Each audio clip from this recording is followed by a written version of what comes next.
මං ඔයාගේට ප්‍රශ්නයක් අහන්න. ඔයත් වීඩියෝ ගේම්ස් ප්ලේ කරන කෙනෙක් නේද? හරි. ඔයා මෙහෙම හිතන්නකෝ. දැන් ඔයා වීඩියෝ ගේම් එකක් ප්ලේ කරලා මිෂන් එකක් පාස් වෙලා ලෙවල් එකකුත් අප් වුණාම කොහොමද දැන් ෆීලිං එක? කොහොමද දැන් එක්සයිට්මන්ට් එක? ඔයා දන්නවද ඒ ඇයි කියලා? ඒ ඔයාගේ මොලේ එක සෙලිබ්‍රේට් කරන නිසා. දැන් මෙහෙම හිතන්නකෝ. දැන් ඔයා ඉගෙන ගද්දි ඒ ෆීලිං එක මවුත් කොහොම තියෙද? ඒක එහෙම වෙන්න නම් අපිට ඔය පාඩම් කරන දේවල් ගේම් එකට කන්වර්ට් කරන්න. අපි එකට කියන්නේ ගේමින් ලර්නින් ලූප් එක කියලා. අන්නේ ලූප් එක ගැන තමයි අද මේ වීඩියෝ එක.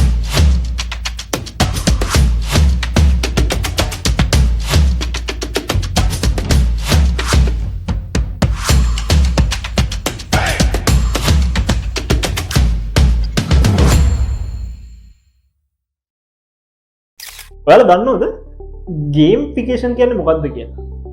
ගේම්ෆිකේෂන් කියන්නේ ඔයා ගෙදරදී කරන වැඩක් හරි නැත්නම් පාඩම් වැඩක් හරි ගේම් එකකට කන්වර්ට් කරන එක. මේක හැබැයි නිකම්ම ගේම් එකක් නෙමෙයි. පොයින්ට්ස් earn කරන්න පුළුවන්, achievements unlock වෙන, level up කරන්න පුළුවන් සහ ඔයාගේ යාළුවොත් එක්ක එකතු වෙලා සෙල්ලම් කරන්න පුළුවන් ගේම් එකකට. දැන් මම ඔයාලට කියලා දෙන්න යන්නේ ගේම්ෆිකේෂන් එක ගැන කරපු ලස්සන එක්ස්පෙරිමන්ට් එකක් ගැන. 2021 දී ජිම් සහ ලෝපෙස් කියන මේ සයින්ටිස්ට්ලා දෙන්න ලීඩ් කරපු සයින්ටිස්ට්ලා ටීම් එකකට ඕන වෙනවා මේ ඉගෙන ගන්න දේවල් ගේම් එකකට කන්වර්ට් කරොත් කොහොමද කියලා බලන්න. ඉතින් මෙයාලගේ කොලෙජ් එකකින් ස්ටුඩන්ට්ස්ලා ටීම් එකක් මේ වැඩේට පාවිච්චි කරනවා. හරි. මම මේ එක්ස්පෙරිමන්ට් එක දැන් ඔයාලට සරලව පැහැදිලි කරනවා. දැන් මෙයාලා මේ ගත්ත ස්ටුඩන්ට්ස්ලා ටීම් එක මෙයාලා ස්ටුඩන්ට්ස්ලා ටීම් තුනකට බෙදනවා. බෙදලා මේ ටීම් තුනටම ලර්නින් සිස්ටම් තුනකට එකම දේ උගන්වනවා. මේ පළවෙනි ලර්නින් සිස්ටම් එක ගැන කිව්වොත් ඒක අපේ සාමාන්‍ය නෝමල් ලර්නින් සිස්ටම් එක සාමාන්‍ය විදිහට පාඩම් කරන්න තියෙනවා. හැබැයි මේ දෙවෙනි ලර්නින් සිස්ටම් එකට මෙයාලා රෑන්ක් සෙට් කරනවා. ඒතකොට මෙයාලට පුළුවන් හැම ළමයෙක්ටම පුළුවන් එයාලට සාපේක්ෂව අනිත් එක්කෙනා කොයි මොන වගේ තැනකද ඉන්නේ බලන්න. හරියට මෙයා පළවෙනිය, මෙයා දෙවෙනිය, මෙයා තුන්වෙනිය. හැබැයි තුන්වෙනි ලර්නින් සිස්ටම් එකට රෑන්ක්ස් උත් ඇඩ් කරලා බැජර්ස් උත් ඇඩ් කරනවා. එතකොට මෙයාලට පුළුවන් රෑන්ක්ස් ගන්න වගේම නෙමෙයි බැජර්ස් උත් earn කරන්න. මේක ඉන්ට්‍රස්ටිංම පාර්ට් එක ඇවිල්ලා මේ තුන්වෙනි ලර්නින් සිස්ටම් එකේ. එහෙම නැත්නම් මේ රෑන්ක්ස් සහ බැජර්ස් ඇඩ් කරපු ලර්නින් සිස්ටම් එක ඉගෙන ගත්ත ළමයි මේක එන්ජොයි කරා විතරක් නෙමෙයි. අර යාලගේ අනිත් ටීම් දෙකට සාපේක්ෂව එක්සෑම් එකේදී ඉහළ මාක්ස් වලට යන්න පුළුවන් වුණා. මෙතනදි වෙන්නේ මෙන්න මේ වගේ දෙයක්. මේ තුන්වෙනි ලර්නින් සිස්ටම් එකේ ළමයි මෙයාලට හම්බුන මේ රෑන්ක් සහ බැජර්ස් නිසා මෙයාලා අනිත් ටීම් වලට සාපේක්ෂව මේ වැඩේට උඟ එන්ගේජ් වුණා. උඟ මොටිවේට් වුණා. සහ මෙයාලගේ ඇචීව්මන්ට්ස් නිසා මෙයාලා උඟ ආඩම්බර වුණා. හරියට නිකන් ඔයා ගේම් ගහද්දී ඒ ගේම් එකේ ලෙවල් අප් වුණාම දැනෙන ෆීලිං එක වගේ.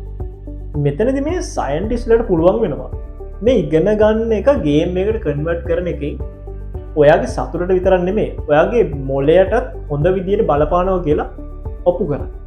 දැන් ඔයා බලනවා ඇති මොකද්ද මේ මෙතන උනේ කියලා. ඔයා අහලා තියෙනවද ඩෝපමීන් කියන කිමිකල් එකක් ගැන? මේ ඩෝපමීන් කිමිකල් එක තමයි ඔයාලට මොකක් හරි රිවෝඩ් එකක් හම්බුනාම මේ සතුට සහ එක්සයිට්මන්ට් කියන එක වැඩි කරන්නේ. දැන් අපි ගත්තොත් ඔයා ගේම් එක ලෙවල් එකක් අප් වුණා. නැත්තම් මොකක් හරි මිෂන් එකක් කම්ප්ලීට් කරාම ඔයාලට මේ ඩෝපමීන් හෝමෝන් එක තමයි රිලීස් වෙන්නේ. අන්න එතකොට අපේ මොලේ කියනවා ෂා මේක නියමයි. අපි ආයෙ පාරක් try කරලා බලමු. සරලවම කිව්වොත් මම පොඩි උදාහරණයක් මේක පැහැදිලි කරන්න. දැන් ඔයා හිතන්නකෝ ඔයා ගේම් එකක් ප්ලේ කරනවා. ඔන්න ගේම් එකේ ෆස්ට් ලෙවල් එක ඔයා කොහොම හරි කම්ප්ලීට් කරනවා. කම්ප්ලීට් කරාම ඔයාට රිවෝඩ් එකක් හම්බ වෙනවනේ. මේ රිවෝඩ් එක නිසා ඔයාට සතුටක් දැනෙන්න ගන්නවා. අන්න ඒ කියන්නේ ඩෝපමීන් රිලීස් වෙලා කියන්නේ. අන්න එතකොට ඔයාට හිතෙනවා මම ඊළඟ ලෙවල් එකට යන්න ඕනේ කියලා. කොහොම හරි ඔයා ඊළඟ ලෙවල් එකට යනවා. ඔන්න එතකොට තව සතුට වැඩි වෙනවා. ඊට පස්සේ ඊළඟ ලෙවල් එකට යන්න එතන. ඔන්න තව සතුට වැඩි වෙනවා. ඒ කියන්නේ දිගින් දිගටම ඩෝපමීන් රිලීස් කරනවා. අන්න ඒකින්ද තමයි ඔයාට මේක දිගින් දිගටම ප්ලේ කරන්න හිතෙන්නේ. මෙන්න මේ ලූප් එකට තමයි අපි ගේමින් ලූප් එක කියන්නේ. ඉතින් මෙන්න මේ නිසා තමයි ඔයා මේ ගේම්ස් වලට මෙච්චර ඇඩික්ට් වෙලා තියෙන්නේ. සරලවම කිව්වොත් මම ඔයාලට පොඩි උදාහරණයකින් මේක එක්ස්ප්ලেইন කරන්නම්කෝ.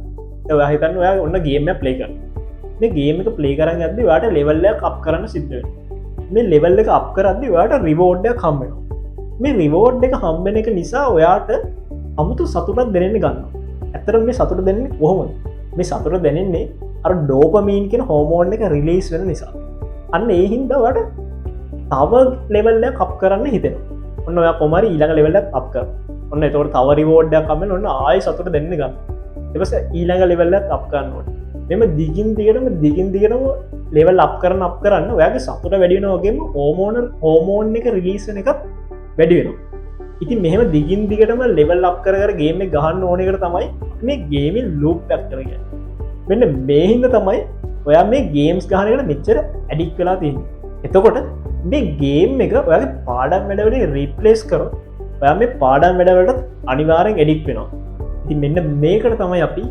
ගේමිං ලර්නිං ලූප් එක් කිය ඒක නිසා මෙන්න මේ වගේ පොඩිපොඩි ගේම් ඔයාගේ මේ පාඩම් වැඩවලට ඇතුළත් කරන්න ඔයත් ට්‍රයි කළ බල මන් සරල උදාහරණ කිහිපයක් කියන්න පලවෙනික් ගත්තොත් ටයිම් චලෙන්ජි මොකද මේ ටයිම් චලෙන්ජිං කියන්න ඒකට හොඳ උදාහරණය තමයි ඔය ගන්න එම්සික උදාහය ඔය එම්සික උදාහය කරන්න සාමාන්‍යයෙන් විනාඩි 30කට පමණ කාලයක් ගන්නවනම් ඔය ඊළඟ පාර ට්‍රයි කරන්න මේක විනාඩි 25ක් ඇතුළත ඉවර කරලා දාන්න ඔය ඒකත් කම්ප්ලීට් කරොත් ඔය ඊළඟ පාර ට්‍රයි කරන්න මේක විනාඩි 15 මේ MCQ 10ම කම්ප්ලීට් අපි දෙවෙනි උදාහරණය ගමුකෝ ඊළඟ උදාහරණය කිව්වොත් දැන් ඔයා හිතන්න ඔයා මොකක් හරි පාඩමක කොටස් ටික පාඩම් කරලා ඉවරනට පස්සේ ඒ සම්පූර්ණයෙන්ම පාඩමෙම වෙන තනි ගානකට ආන්සර් එකක් ලියන්න try කරලා බලන්න හරියට නිකන් ඔයා ගේම් එක බොස් බැටල් එක වින් කරනවා වගේ අපි ඔක ප්‍රැක්ටිකල් උදාහරණයකට ගියොත් දැන් ඔයා හිතන්න ෆිසික්ස් කරන ළමයෙක් නම් ඔයා හැමෝම දන්න පාඩමක් තමයි යාන්ත්‍ර විද්‍යාව කියන්නේ යාන්ත්‍ර විද්‍යාව පාඩමේ ඔයා චැප්ටර්ස් ටික ඔක්කොම පිළිවෙලට බලලා ඉවරලා අන්තිමට පාස් පේපරේ තියෙන යාන්ත්‍ර විද්‍යාව ගන්නට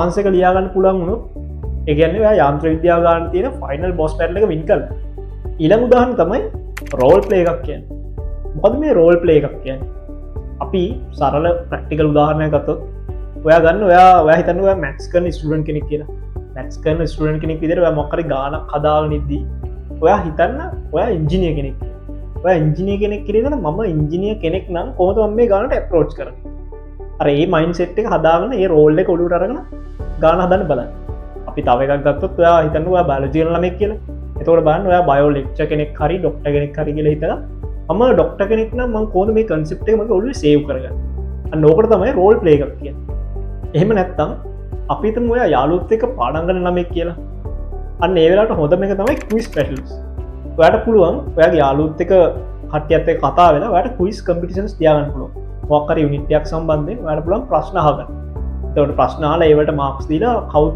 බලනවා කාටද වැඩිපුරම මේකට ස්කෝර් ගන්න පුළුවන් කියලා එහෙම නැත්තම් ඔයත් යාළුවොත් එක්ක පාඩම් කරන ළමයෙක් නම් ඔයාට පුළුවන් මොකක් හරි පාඩමක් සිලෙක්ට් කරලා යාළුවොත් එක්ක ඩිස්කස් කරලා පාඩමක් සිලෙක්ට් කරලා ඒ පාඩමට අදාළ ක්විස් කම්පිටිෂන් එකක් තියන්න. අන්න ඒකෙන් වැඩිම ස්කෝර් එක තියෙන එක්කෙනාට මොකක් හරි රිවෝඩ් එකක් දෙන්නත් පුළුවන්. ඉතින් ඔයත් අදම ගේමින් ලූප් එකෙන් අයින් වෙලා ගේමින් ලර්නින් ලූප් එක ඇතුළට ඇවිල්ලා බලන්න. ඉතින් ඔයාලට මේ වගේ එඩියුකේෂනල් වීඩියෝස් බලන්න ඕනේ නම් subscribe බටන් එක ඔබලා පල්ලෙහා දෙන bell icon එක ක්ලික් කරන්න අමතක කරන්න එපා.